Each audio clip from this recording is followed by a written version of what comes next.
এখন আমাদের বোঝা দরকার, জানা দরকার, যারা রোজা রাখে না তাদের ভয়াবহ পরিণতটা কি হবে। যারা রোজা রাখে তাদের পুরস্কার, তাদের বিনিময় আমি এখন আলোচনা করেছি।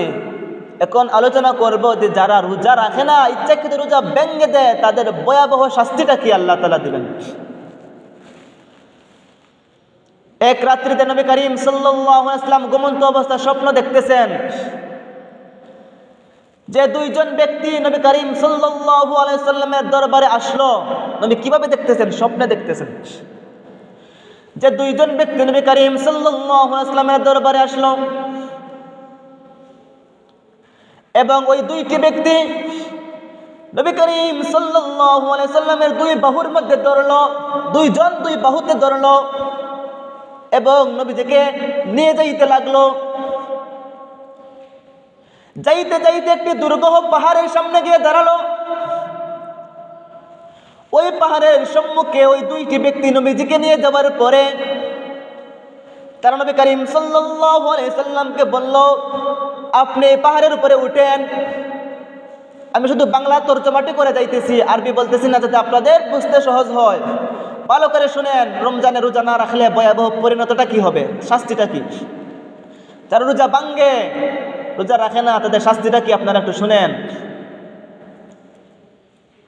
নবী করিম সাল্লাল্লাহু আলাইহি ওয়াসাল্লাম এক রাত্রিতে ঘুমন্ত অবস্থায় স্বপ্ন দেখতেছেন, দুইটি লোক তার নিকট আসলো। আসার পরে ওই দুইটি ব্যক্তি নবীজির দুই বাহুর মধ্যে ধরলো এবং তাকে নিয়ে যাইতে লাগলো। যাইতে যাইতে একটি পাহাড়ের সম্মুখে গিয়ে দাঁড়ালো এবং নবীকে বলল, আপনি এই পাহাড়ের উপরে উঠেন।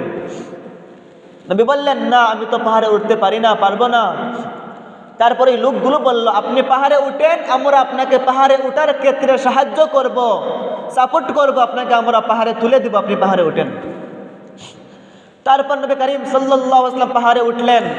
উঠার পরে একটি বিকট ভয়ঙ্কর চিৎকার, ভয়াবহ কিছু চিৎকারের আওয়াজ শুনতে পারলেন। নবী করিম সাল্লাল্লাহু আলাইহি ওয়াসাল্লাম ওই ভয়াবহ আওয়াজ শোনার পরে ওই লোক দুইটাকে জিজ্ঞেস করলেন, এইসব কিসের আওয়াজ, এই ভয়াবহ চিৎকার কোন জায়গা থেকে আসতেছে। ওই লোক দুটি বলল, এই ভয়াবহ আওয়াজ হলো জাহান্নামীদের চিৎকারের আওয়াজ, জাহান্নামীদের চিৎকারের ভয়াবহ আওয়াজ। নবী করিম সাল্লাল্লাহু আলাইহি ওয়াসাল্লাম বলেন, তারপর আমাকে আরো সম্মুখে নিয়ে যাইতে লাগলো।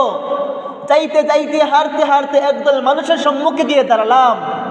একদল মানুষের সম্মুখে গিয়ে দাঁড়ালাম। ওই মানুষগুলোর অবস্থা কেমন জানেন? তাদের পাগুলো উপরে ঝুলানো, মাথা নিচ দিকে, পাগুলো উপরে দিয়ে ঝুলানো, উপরে পাগুলো বাঁধা, নিচ দিকে মাথা। এখানেই শেষ নয়, এবং তাদের গালগুলো, তাদের মুখগুলো করাত দ্বারা ছেঁড়া হইতেছে, করাত দ্বারা কাটা হইতেছে। নাউজুবিল্লাহ, কি ভয়াবহ শাস্তি!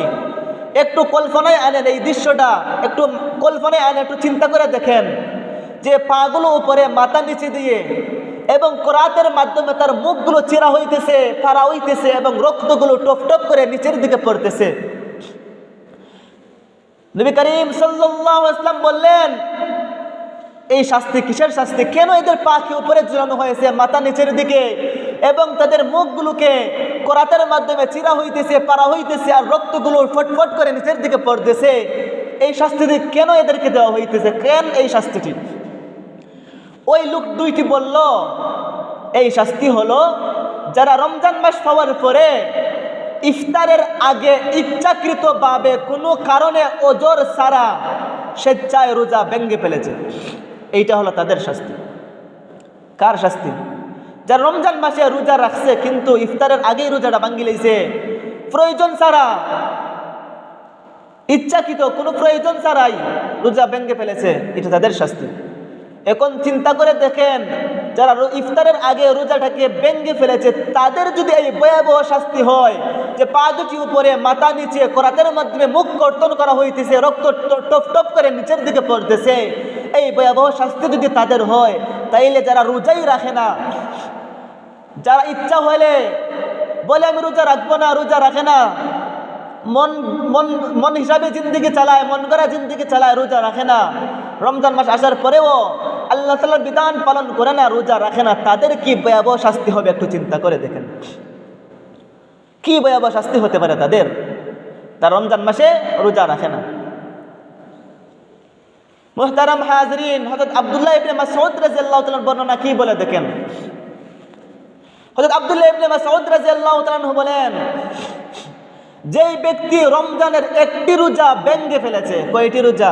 একটি রোজা ভেঙে ফেলেছে, সে যদি ওই একটি রোজার বিনিময়ে সারাটি জিন্দেগিও রোজা রাখে, তাইলে ওই একটি যে রোজা ভাঙছে ওই রোজার হক আদায় হইবে না। এখন বলতে পারেন, এক রোজার বিনিময়ে এক রোজা বাংলা তো 60টি রোজা কাফারা আছে। হ্যাঁ আছে, একটি রোজা ভেঙে ফেললে 60টি রোজা কাফারা দিতে হয়, কাফারা হিসেবে 60 রোজা রাখতে হয়।